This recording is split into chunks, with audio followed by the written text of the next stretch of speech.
So this is the track in my hometown, and I love the track in my hometown. As a matter of fact, all year long, I love to come here in the summer. I'm a summer guy. I love heat, and I love to come here in the summer. And on those disgusting 87 degrees, high humidity days, not a cloud in the sky, I love to come here and sprint, do 200-yard sprints. And all year long, other than summer, I dream about coming. It's one of my top 3 things that I love in the world is to come and sprint in the summertime. So why am I telling you this story? Okay, so this year, in May, I came here to do, and it was the first time I was going to sprint for the year, for this, in this summer. And as I ran those sprints that day, messed something up, and I got a tendonitis in my Achilles tendon. And, obviously, for the rest of the summer, I haven't been able to sprint. And it's really sucked.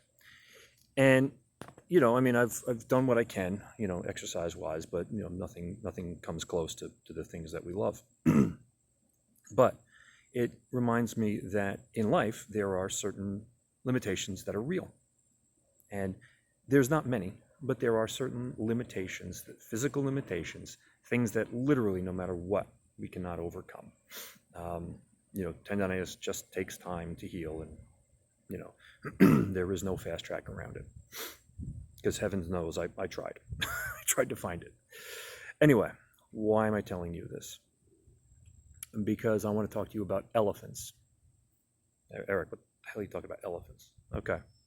So long ago here in the U.S., they used to have traveling circuses. I mean, they still have traveling circuses, but they used to have these traveling circuses that would come into towns throughout the country.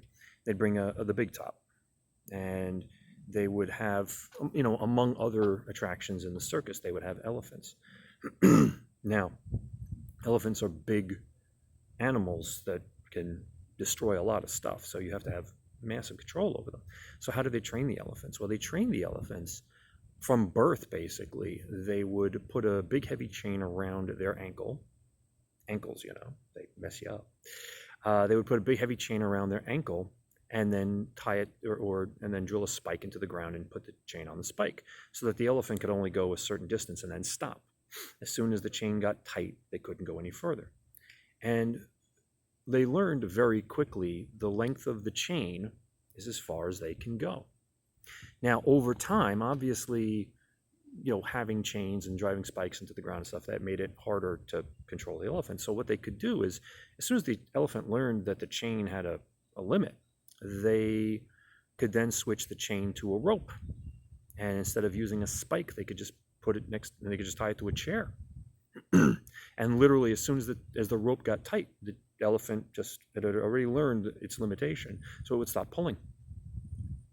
And that's not the greatest thing already, right? It's kind of cruel, but there's a sad but famous story about one time in one of these traveling circuses, the big top caught fire. So there's all these elephants in there, right? Like 5 elephants, and they're tied to chairs. And everybody else gets out. Everybody else gets out safe. But the elephants, and things going up like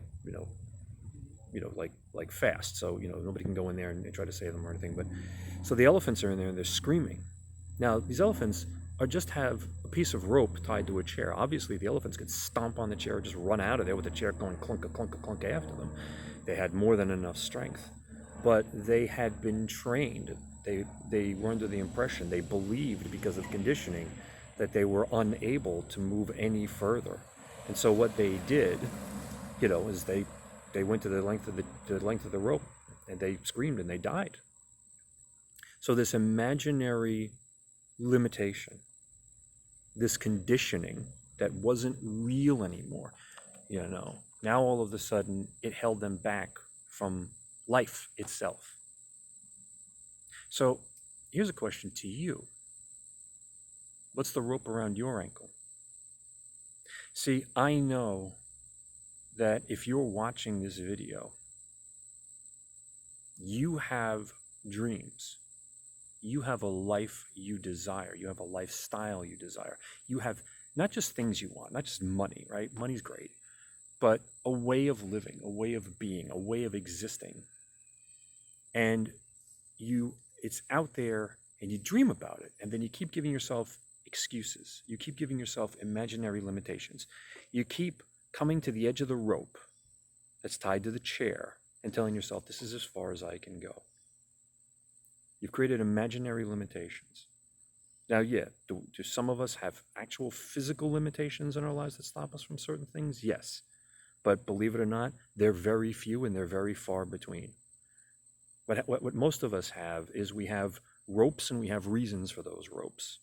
We say, well, yeah, I could go further, but, the chair. The chair.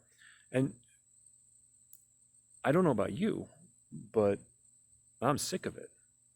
And COVID and the economic problems from COVID and the market upheaval from COVID and the regular market upheaval and all this stuff, and I don't have enough followers, or I don't have enough subscribers, or I don't have enough connections, or I don't have the right equipment, or rope, ankle, rope, ankle. That's all that it is. You can, it's an old saying, but it's true. You can have reasons, you can have results. And most of us have ropes and reasons. We don't have results. We have good stories. We have someday, we have maybe.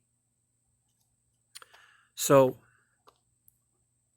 when I tell people, now that the magic I really, the way that I really get great results for people, it's not just the monetary thing. It's not just the growth in sales. That's nice. But what I'm really after, and the people that I, the clients that I consider successful are the clients not just the ones who made more money. I've helped a lot of people make more money. It's only the clients who made more money and were able to go after the dreams. We'll be able to, to step out of the limited self, to let go of the rope, and to step out of the rope, and to step into their true power, to release what I call the dragon in their life, and to really own the dreams, to take hold of life. I had a heart attack 15 years ago, 1 month before my wedding. I can guarantee you, tomorrow is not promised to you. You have to take hold of life. And so many of us are telling ourselves that someday I will take hold of life, but right now all I've got is this rope. So I've put together a program called Awaken the Dragon. And the entire point of it, yeah, you're going to learn how to redo your brand. Yeah, you're going to learn how to do better marketing. Yeah, you're going to make, if you do things right, you're going to make a lot more money. Yeah, you're going to go from low to high 6 figures. Yeah, could you go up into 7 figures? Yeah, you could. You could. You pay attention, you do things right. Yeah, you'll make more money. That's not a problem. But that's not the real point. It's not called Awaken the bank account. It's called Awaken the Dragon, or your elephant, if you want to put it that way. But within you is this amazing human being. Within all of us are these amazing human beings, and I'm just so tired of watching people of now, because of COVID, of millions of people excusing, reasoning, roping themselves out of having what they want, of being terrified to go for what they want. They were already they were holding themselves back before COVID, and COVID's just become another piece of rope to hold them in place. Now I'm wondering, are you one of those people? And if you are, then freaking stop it, Now hell, join the program, great. Don't join the program, great. But don't keep holding on to the rope and saying, it's okay for me to hold on to this rope. It's okay for me to stop myself. It's okay for me to not have what I want because I have a rope. I have good reasons. I had a lot of good reasons. I had a heart attack. Thankfully I'm not that old, but I've already lost several of my friends from high school to, health problems and stuff like that. So, but, in young people, car accidents, anything, you don't know when the end's coming. So the question is, are you going to live today worried about a few more dollars tomorrow, and I'm going to inch along, and I just want to maintain? Is that the life you want? Inching along, maintaining, just keeping your head above water? Is that what you dream about? At night, when you're alone, when you don't have to worry about, everybody else and everything else, when you have a few minutes to yourself, and you let your mind go, Does it go to, boy, I can't wait to make an extra 3% this year? Does it go to, boy, I can't wait to have an extra, 1 day on my vacation? Or do you dream about living somewhere else, being someone else, doing something else? If you do, then hopefully I'll see you in the program. All right. So if you're watching this, you're either seeing it on a page with a link to the program, to information about the program, or if you're watching on YouTube or something, there'll be some link below or beside this video so that you can check out the program. Anyway, again, awaken the dragon, awaken your dragon. Let go of the, excuse my French, goddamn ropes and go for it. All right. And nobody else tells you today. I'll tell you this. I love you and I believe in you. And hopefully you believe in yourself. Go out there and conquer.